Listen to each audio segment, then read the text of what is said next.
మేము తిరుపతి వెళ్ళిన ప్రతిసారి రిటర్న్‌లో కాణిపాకం వెళ్ళేసి వస్తాము. కాణిపాకం, మంగాపురం 2 దర్శనం చేసుకొనొస్తాము.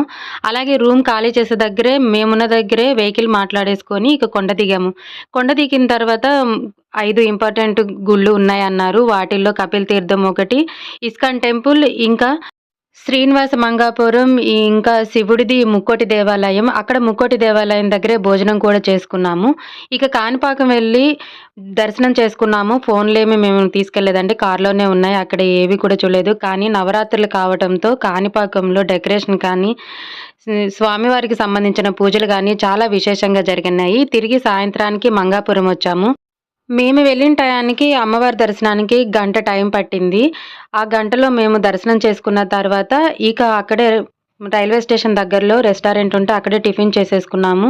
ఈసారి మా తిరుపతి ప్రయాణం మాత్రం చాలా బాగా జరిగిందండి. అంతా స్వామివారి దయ వలన.